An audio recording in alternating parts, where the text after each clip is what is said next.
pessoal, beleza? Estamos começando aqui a segunda entrevista do nosso novo projeto, o projeto Cotidiano Policial, para quem quer ser polícia. A entrevista passada, acho que se vocês assistiram, foi com o capitão Tavares, né, aqui do BOPE, em Campina Grande. E hoje nós vamos conversar com o policial penal Manuel Eudes Osório. Manuel foi diretor do Serrotão aqui em Campina Grande, hoje é diretor do presídio em Patos. E nós vamos conversar com ele sobre as experiências no sistema penitenciário, né? Enfim, hoje tem muita informação também para quem, especificamente, né, de forma especial, para quem quer ser policial penal. Já há rumores de que em breve vem concurso, nada oficial, mas já tem essas informações circulando que muito em breve, possivelmente, a Paraíba realizará concurso público para o sistema penitenciário. Manuel, meu grande amigo, como é que você está, rapaz? E desde já, Manuel, a gente te agradece já antecipadamente por você ter aceito aí esse convite de conversar conosco, para ter aquele papo suave aqui, para levar informações para o nosso público, né? Muita gente aí querendo ser polícia, seja ela querendo ser policial, né? Seja da Polícia Civil, Militar, PRF, Federal, Polícia Penal, enfim. Seja muito bem-vindo. Obrigado, Saulo. Para mim é um prazer e uma honra estar aqui no seu programa, né? Esse programa novo que vai levar as informações aí para quem tiver interesse da área policial, né? E estamos aqui à sua disposição e bater um papo descontraído e mostrar para o seu público o que é ser polícia, né? O que nos instiga a ser polícia. Pois é, Manuel, eu gosto sempre de perguntar aos colegas policiais o que é que eles faziam antes de ingressar na profissão, né? Você, por exemplo, o que é que você fazia antes? Estudava, trabalhava em algum setor? Saulo, antes de entrar no sistema penitenciário, né, eu trabalhava na área de transporte, eu era gerente de agência de viagens, né, aqui em Campina Grande, né, especificamente, eu não vou dizer aqui o nome da empresa, mas por uma questão lógica, mas a gente trabalhava nessa área, na área de transporte, né, eu era gerente de agência de viagem. E fez concurso para o sistema penitenciário, queria ser agente, no tempo agente penitenciário, hoje policial penal. Na verdade, Saulo, assim, eu tinha sido militar, né, do Exército na minha juventude, já tinha irmãos também na Polícia Militar aqui do estado da Paraíba, mas na verdade foi uma decisão que a gente tomou para um suplemento de renda, né? A gente não, enfim... Era mais um suplemento de renda, né? Na verdade, depois que a gente entrou no sistema penitenciário, que se transformou na principal renda, né? Isso. Entendeu? Mas basicamente isso. A sua visão mudou antes, por exemplo, você tem uma visão, todo mundo tem uma visão antes do sistema penitenciário, né? Depois que entra, que vê como é que a coisa funciona, como é que tudo acontece. Mudou muito?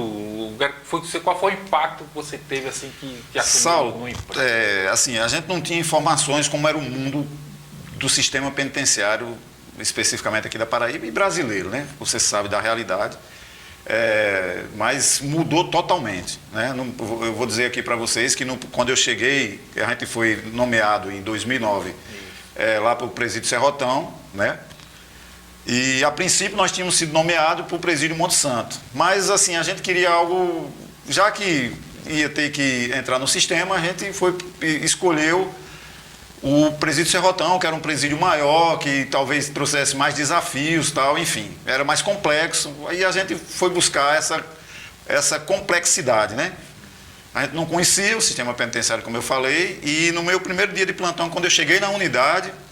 Eu posso confessar para você que eu olhei lá, os colegas que alguns colegas já tinham assumido a função, e eu imaginei comigo mesmo, né, aquela briga interna. Não, isso aqui não é para mim. Eu tenho um emprego estável na iniciativa privada, e eu acho que, eu não sei, eu acho que eu não vou, eu acho que aqui já basta. Vou voltar para a minha origem, né, para a iniciativa privada, para a empresa que eu até então trabalhava.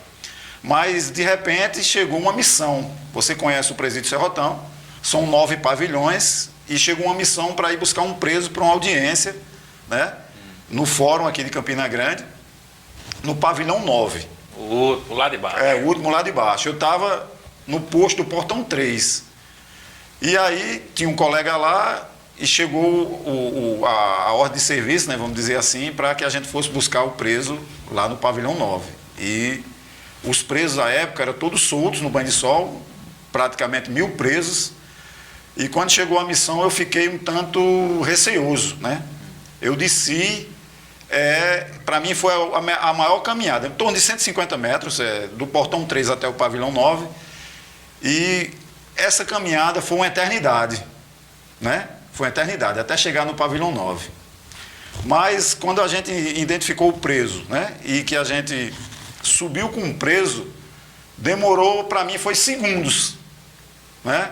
Foi a caminhada mais rápida, em 150 metros, talvez eu tenha batido o recorde de Usain Bolt. E aí, quando eu cheguei no portão 3 de volta com o preso, eu decidi, essa é a profissão que eu quero para mim. Quer dizer que o seu momento foi aquilo ali. Porque o momento da decisão foi entrar no pátio com basicamente 1000 presos soltos.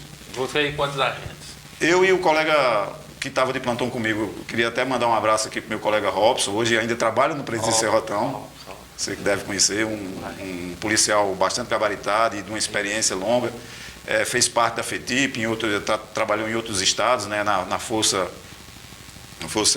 Nacional do Sistema Penitenciário, né? E hoje está de volta ao Serrotão com essa larga experiência, né, dessa função que foi exercer, ou seja, transferiu a experiência que ele adquiriu aqui na Paraíba para os colegas de outros estados. Vocês estavam armados naquela hora? Não, na época quando a gente entrou no sistema penitenciário a gente trabalhava desarmado, totalmente desarmado. A gente entrou, apenas a gente tinha adquirido uma calça preta, né? E uma camisa preta, que é a simbologia do sistema penitenciário até então. Manuel, como é que se explica lá fora 2 agentes penitenciários, né, desarmados e ingressar num espaço com 1000 presos, cerca de 1000 presos, para pegar um detento lá para uma determinada missão? Porque assim, muitas vezes as pessoas, a ideia que elas têm é que, não, eu estou lá, estou armado, não tem perigo e tal. Mas quando a gente conta assim, essas histórias lá do começo, né? Eu também passei por isso. Como é que as pessoas reagem assim? Saulo, eu posso dizer que é o seguinte, para quem não vive no sistema penitenciário, possa ser que tenha um certo impacto, né? Mas para a gente que vivia a época, né, o tempo, aquele era um tempo, hoje nós vivemos um outro tempo. Isso. Né? De 2009 para cá, muita coisa aconteceu no sistema penitenciário brasileiro e paraibano, né? Vamos dizer do sistema penitenciário brasileiro que surgiu nesse período, já tinha essa questão da facção, com isso se transferiu essa cultura de facção para os outros estados, inclusive aqui no estado da Paraíba. Mas a nossa cultura até então não tinha essa perspectiva, né? E era normal você entrar nos pavilhões, entrar no pátio durante o banho de sol. Inclusive na época o Serrotão estava tendo uma reforma, né?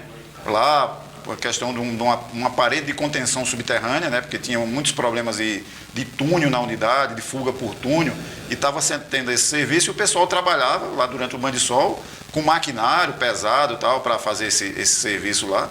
E era normal a gente entrar o tempo todo desarmado, totalmente desarmado, até porque à época nós não tínhamos o armamento que hoje o sistema penitenciário possui, né? É verdade, mas era totalmente normal. Eu, por exemplo, às vezes eu fiz a contagem dos presos, em torno de 1000 e poucos presos, 1000 presos, sozinho, de todos os pavilhões, em média 80, 90 presos por pavilhão, 100 presos por pavilhão, e a gente fazia a contagem, aquilo que a gente chamava à época cara crachá, né? Chamava o nome, fazia uma fila na nossa frente, daqueles 80 presos, e a gente se chamava um por um, e ele passava do nosso lado, a gente totalmente desarmado, e a gente trancava muitas vezes sozinho, porque o restante da equipe estava em audiência, às vezes estava em escolta, enfim, em custódia, em hospital, e a gente ficava, o colega que estava de plantão e o coordenador de plantão, 1, 2, 3 ficavam na unidade, porque o contingente ainda, em 2009, a primeira turma foi chamada em torno de 600 policiais, né, na época, agente penitenciário. Eu costumo dizer, inclusive, que a gente entrou para a história aquela primeira turma, né, porque foi a primeira turma de concursados da parte do sistema penitenciário na Paraíba, né? Foi o primeiro concurso, até então o único, né? E aí, costumo dizer que aquela primeira turma, pelo Hoje nós somos chamados de dinossauros do sistema. Né? 12 anos de sistema e já somos chamados de dinossauros do sistema.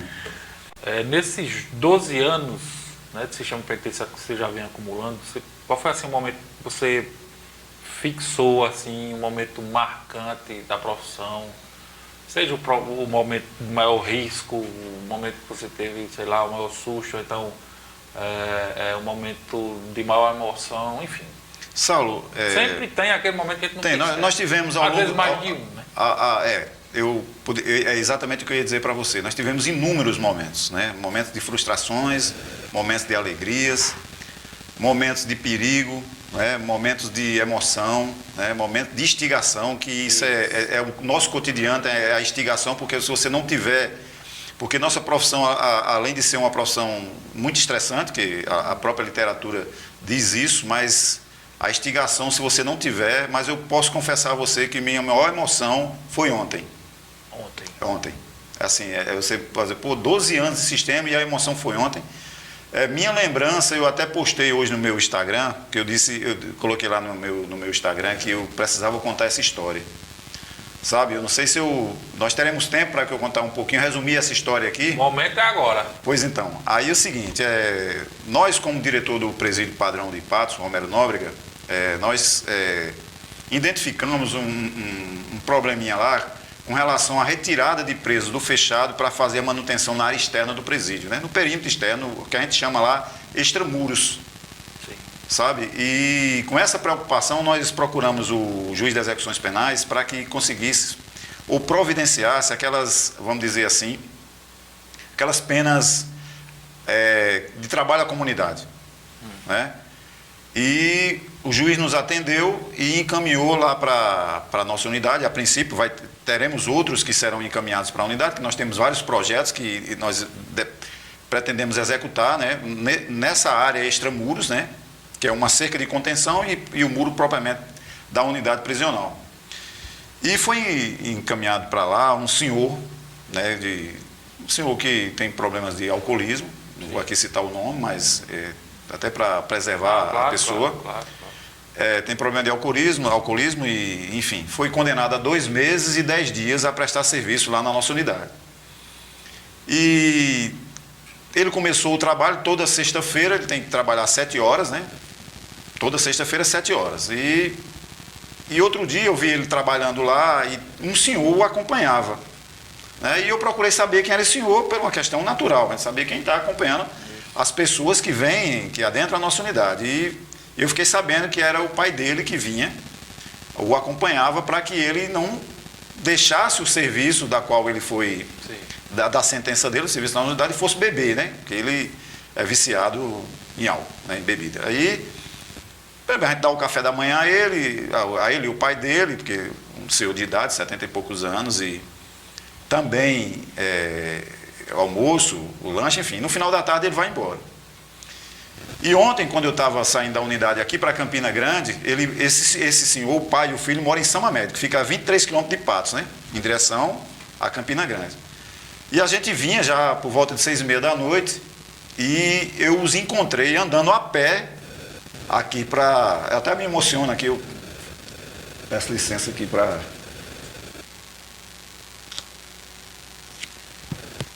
E esse pai acompanhava o filho para que ele não regredisse para o fechado. Né? Sim, enfim, tem um cuidado aí o cuidado com o filho para que ele não... Mais ou menos a idade do filho. Assim. Eu acredito que uns 40 anos, eu não tenho detalhes da idade do filho. Ou seja, mesmo, né, com essa idade, o pai ainda com aquele cuidado nele. Né? E tem esse cuidado, sabe, do filho. E aí eu parei a viatura e dei essa carona para ele para até São Amédio. 23 quilômetros a pé, em média, numa marcha militar, dá em torno de 1 hora por quilômetro. Eu perguntei por que o senhor vem a pé. Ele disse que eu não tenho dinheiro para pagar a lotação. Tranquilo? Respira. Mas enfim. Aí eu coloquei eles na viatura, o pai e o filho, e a gente levou ele até a cidade dele, natural dele, né? Onde eles moravam. E a gente nos coloca, sabe, aquela questão de empatia, né?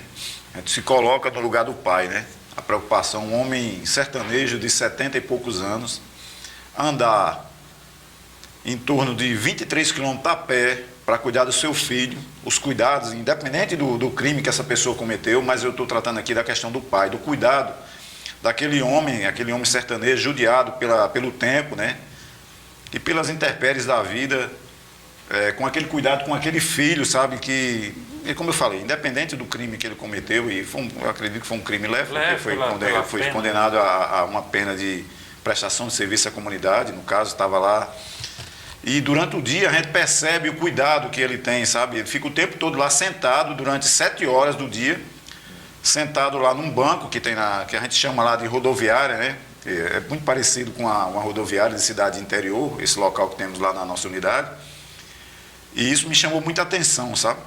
Porque ainda essa ligação intrínseca entre o pai e um filho, né? Por mais que tenha havido, sei lá, algum problema durante essa criação desse filho, mas a gente percebe ali que o ser humano ainda tem muito que dar para o bem, né? da nossa comunidade.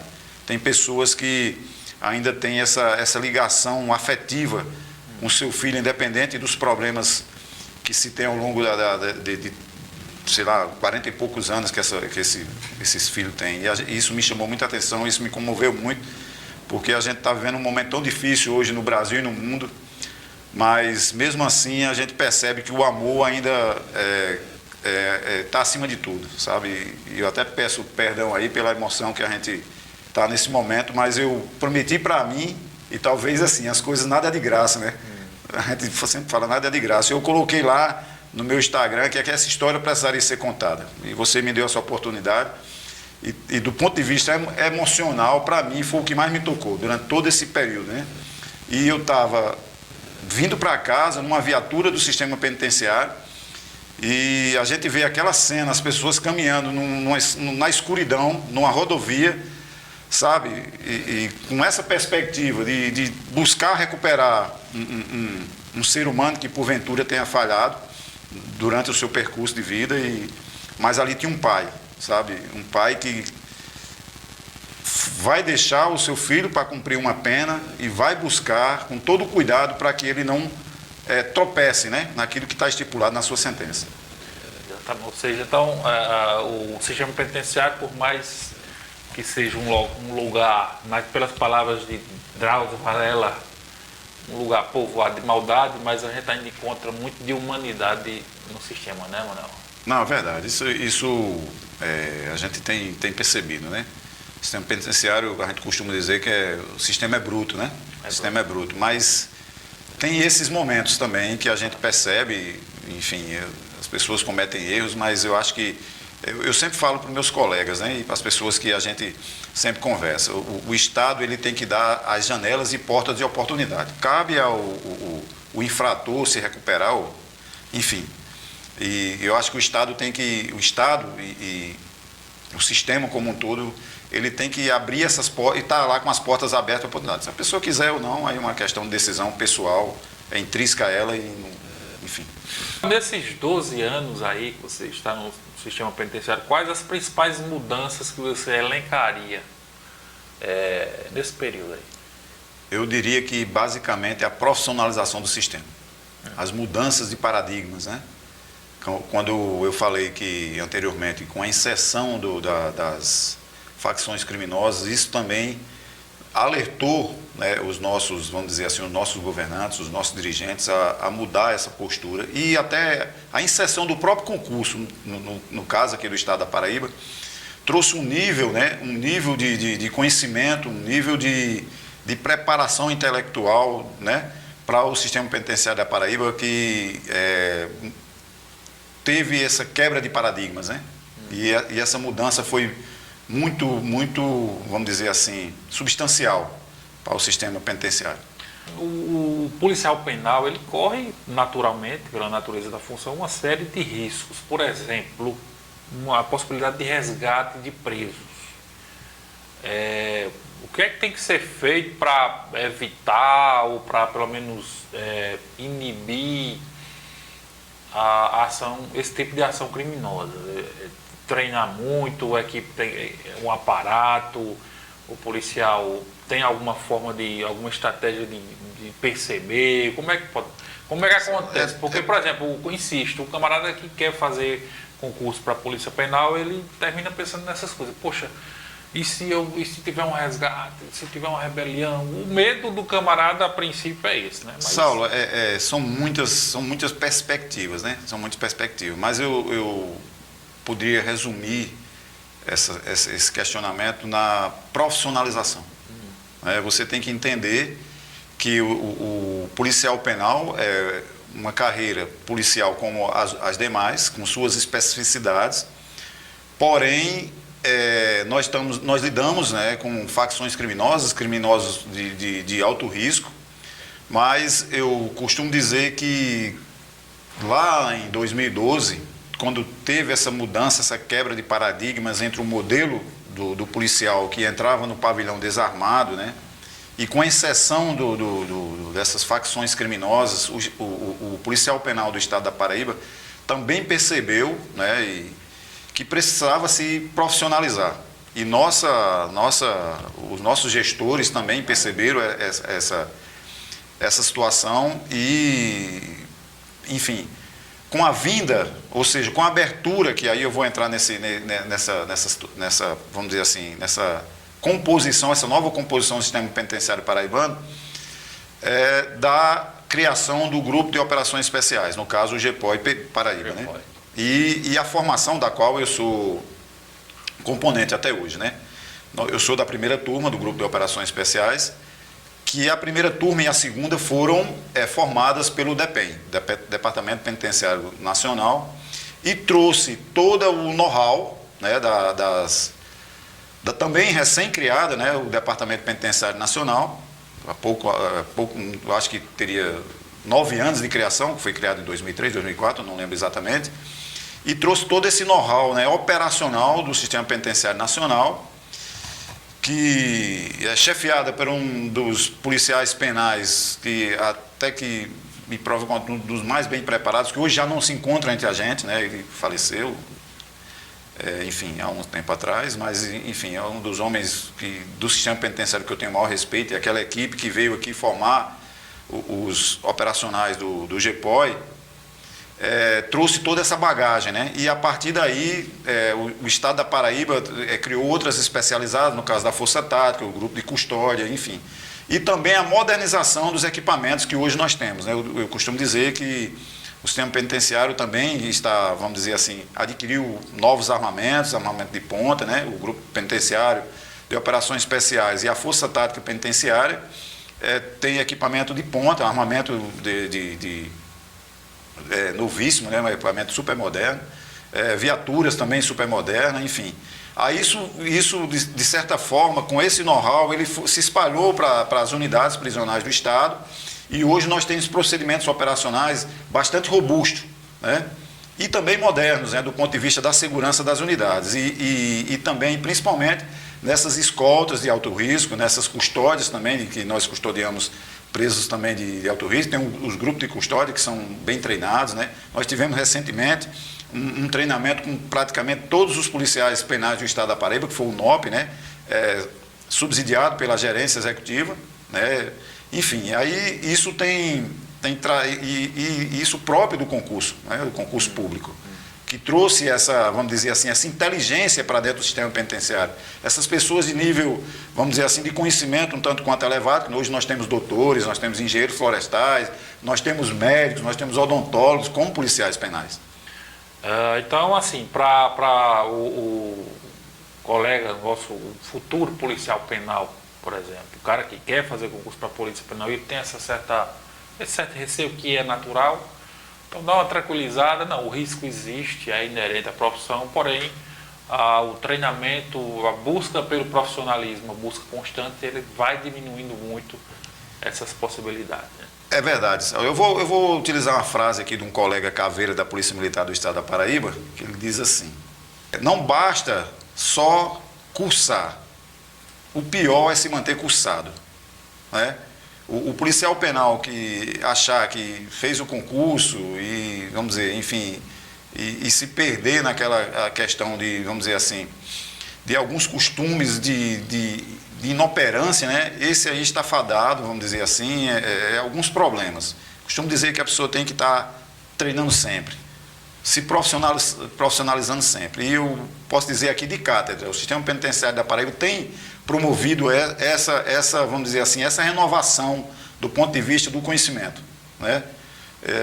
O Estado da Paraíba tem sido referência e pelo planejamento estratégico da nossa secretaria, eu acredito que em breve nós seremos aqui no Brasil referência no que tange ao sistema penitenciário. Outro receio natural é a possibilidade de um agente penitenciário policial penal se tornar refém durante uma rebelião, né? É natural que as pessoas que pensem em fazer concurso para a Polícia Penal imaginar essa situação. Poxa, e se eu for refém? Então, assim, o que é que você diria para essas pessoas? Seja para orientar, seja para quebrar um pouco de mito, porque, por exemplo, tirando pela Paraíba, já tem um tempão que houve agente penitenciário refém aqui no estado da Paraíba e principalmente em Campina Grande. Você tem essa... Inclusive você tem... Tirando o episódio do PB1, foi uma invasão, né? Mas assim, eu estou falando de agente penitenciário refém durante uma rebelião. Saulo, assim, eu não lembro de 2009 para cá de ter nenhuma situação dessa natureza, assim, grave, né? De um policial ter se tornado refém. Nós temos um histórico aqui em Campina Grande, se eu não me engano, em 2007, logo a inauguração ali eu acho que nem estava inaugurada ainda a penitenciária padrão, né? Houve um caso, mas assim, tudo depende de procedimentos de segurança, né? E hoje nós temos um protocolo a ser adotado nas unidades prisionais, que são executados pelos policiais penais, onde evita muitas situações, inclusive a ser tomado como refém. Isso basicamente, eu poderia resumir em duas palavras: profissionalização e procedimentos. Isso é fundamental para o exercício do policial penal nas unidades prisionais e na sua também saída da unidade prisional com presos em escolta, né, enfim, e também em custódia em hospitais e em algo dessa natureza. Mas eu acredito, isso é básico, profissionalização, procedimentos a serem adotados. Partindo dessas duas premissas, eu acho que é quase impossível, não vou dizer que não seja possível, mas é quase impossível algo dessa natureza. Na sua opinião, qual é o pior ou maior problema do sistema penitenciário? Saulo, são vários, né? São vários, mas eu poderia dizer aqui que o principal problema hoje do sistema penitenciário não é só o da Paraíba. Sim, o sistema penitenciário brasileiro, são as estruturas das unidades prisionais, né? Infelizmente, nós ainda estamos nessa condição ainda de estrutural das unidades prisionais. O Estado da Paraíba ele tem avançado muito nas reformas das unidades, está sendo construído um presídio agora, novíssimo, deve ser inaugurado, eu acredito que até 2022, mas assim, o principal problema que nós temos hoje no Brasil como um todo, exceção às unidades federais, né? Isso. Que é uma estrutura moderníssima, né? E incomparável às estruturas estaduais, mas eu acho que basicamente o problema principal é as estruturas. Ressocialização. É possível, é viável, é uma realidade ou é uma utopia? Pergunta instigante e ao mesmo tempo desafiadora, Saulo. Mas eu sei que você gosta de desafio. A questão é o seguinte, eu comentei aqui anteriormente, eu acho que é uma obrigação do Estado oferecer essas portas e janelas de oportunidade, né? Cabe o recluso ou o apenado, enfim, ele buscar abrir essas portas, né? O Estado da Paraíba tem desenvolvido um trabalho que tem sido referência, né? É uma das áreas que o Estado da Paraíba tem desenvolvido muito, né? nessa novo planejamento estratégico do sistema penitenciário da Paraíba, da SEAP. Mas assim, eu costumo dizer que eu vejo como esse ângulo. É obrigatório que o Estado ofereça, está previsto na legislação, todo esse aparato que o Estado tem que oferecer. Mas, assim, eu não sou especialista da área, né? Eu sou especialista em operações, né? Eu sou do grupo de operações especiais, mas estou gestor de uma unidade prisional do Estado. A gente tem buscado desenvolver, fizemos um projeto bastante exitoso na época como diretor do Presídio Sertão, inclusive com exceção da Universidade Estadual da Paraíba, dentro da unidade prisional. Tivemos vários projetos, nós acompanhamos, você foi testemunha de muitas ações, né? Lá no Presídio Sertão, mas é muito complexa essa questão, Saulo. Eu confesso a você que é uma questão muito complexa, né? Mas O assunto... que a gente tem, eu vou dizer, como Polícia Penal do Estado da Paraíba. Nós temos, através da nossa gerência de ressocialização, tem desenvolvido projetos muito exitosos, tem dado muitos resultados do ponto de vista prático, né? Tem sido produzido muita coisa boa, mas do ponto de vista humano, ainda tem uma complexidade nesse contexto ainda, aí é os especialistas que têm que te responder. Achei de dar um jeito de trazer alguns para conversar. Manuel, o sistema penitenciário tem Força Tática Penitenciária e o GPOI, né? Isso, exatamente. Como é que o futuro policial penal, ele vai fazer concurso para policial penal, mas aí ele, poxa, eu queria fazer parte de uma dessas equipes aí especializadas. Aí tem que fazer o quê? Saulo, o Grupo Penitenciário de Operações Especiais foi criado em 2012, que é o GPOI, né, que é o GPOI, da qual eu faço parte, e logo em seguida, um ano após, foi criado a Força Tática Penitenciária. Quando a gente entrou no sistema penitenciário, lá tinha... Logo em seguida, né, criou-se a perspectiva de ser criado um grupo especial para que demandasse algumas ações dentro do sistema penitenciário, como motins, rebeliões, enfim. E até então a Polícia Militar quem cuidava dessa parte, né? Sempre que tinha algum problema, pilotão de choque, o GAT, né, que fazia essas missões nas unidades prisionais, escolta de alto risco, enfim. Quando da primeira turma do GPOI, e assim como a da Força Tática, teve uma prova, né, escrita lá, objetiva e subjetiva, o teste de aptidão física, né, e depois o curso, né, propriamente dita, né. E depois, com o tempo, basicamente tem se feito o teste de aptidão física, a pessoa tem que estar em condições físicas, enfim, para estar em condições de participar, e aqueles melhores, vamos dizer assim, avaliados que vão participar do curso propriamente dito. Feito o curso, né, aí aqueles que concluírem o curso estão aptos a participar do grupo de operações especiais e também da Força Tática Penitenciária. Basicamente isso. Eu digo para vocês que o curso é um pouquinho puxado, aí o pessoal tem que estar realmente muito bom fisicamente, muito bom psicologicamente, né? Porque o curso é muito puxado. Hoje, o último curso que teve o ano passado, o ano retrasado, não, o ano passado, né? Em 2020, final de 2019, início de 2020, que foi o último, né? Concluiu, se eu não me engano, 25. Iniciou próximo de 50, concluiu 25 e hoje estão operando aí, né? A Força Tática já faz um pouquinho mais de tempo. Mas é isso aí, tem que estar bem fisicamente, tem que se condicionar fisicamente, né? Porque as pressões de uma rebelião é muito grande, né? E a pessoa tem que estar em condições físicas e psicológicas. Na sua opinião, o maior risco que um policial penal pode sofrer ou pode vivenciar é durante o plantão, durante o plantão dentro do presídio, né? É durante uma escolta ou é no momento de folga? No momento de folga. Digo isso sem medo de errar. Porque lá você está trabalhando em equipe. Tem todo um procedimento padrão que você tem que seguir. Você tem uma estrutura que você pode usá-la, né? Até mesmo uma viatura, que no caso de uma escolta é um risco, mas é um risco calculado, né? Que tem todo um treinamento, o pessoal está preparado. Agora na rua, né? Como diz assim, é mais complicado, porque você vai estar sozinho, muitas vezes vai estar com sua esposa, vai estar com seu filho, vai estar numa fila de banco, vai estar num restaurante, enfim. Eu acho que o momento mais crítico de um policial, não só do policial penal, mas de um policial no Brasil é durante o seu período de folga, né? E aí é muito do policial, do treinamento do policial, né? Essa situação quando você vai estar sozinho, ou se não, fragilizado por estar acompanhado da sua esposa, do seu filho, da sua mãe, do seu pai, de um colega, que muitas vezes não tem um treinamento que você tem, né?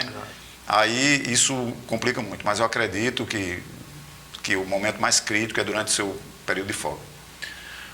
Manuel, a gente agradece demais aí sua participação aqui no Cotidiano Policial. Obviamente que o tema é muito complexo, presídio. Eu tenho aí muita honra e, graças a Deus, 6 singelos anos de experiência no sistema penitenciário, de prática, né? Mas aí eu pesquiso já faz bem mais tempo. E eu sei que o assunto rende aqui, a gente passar a semana todinha conversando. Você vai voltar outras vezes, se Deus quiser, já está convidado. E valeu mesmo e até a próxima. Obrigado, Saulo, obrigado a toda a sua equipe. A gente fica aqui à inteira disposição, mas dizer ao seu que acompanha, né, o seu programa, que, como eu disse lá no início, né, da nossa entrevista, que eu tinha dúvidas e tinha até receio de entrar no sistema prisional. Hoje eu digo que me orgulho da função que eu escolhi, da minha profissão que eu escolhi. Vamos dizer assim, é uma profissão instigante, desafiadora, mas é muito compensatória do ponto de vista profissional. E convido a você, no próximo concurso que tiver para o sistema penitenciário, para a Polícia Penal do Estado da Paraíba, que se preparem fisicamente, psicologicamente, busquem o conhecimento e que aqui estaremos de portas abertas e também de mão dadas para levar o sistema prisional da Paraíba e do Brasil nas melhores condições e que a gente tenha os melhores profissionais possíveis. Então tá aí mais uma entrevista aqui do Cotidiano Policial, hoje com o policial penal Manuel Eudes Osório, meu amigo de muito tempo. Pessoal, valeu aí pela audiência, até a próxima, se Deus quiser.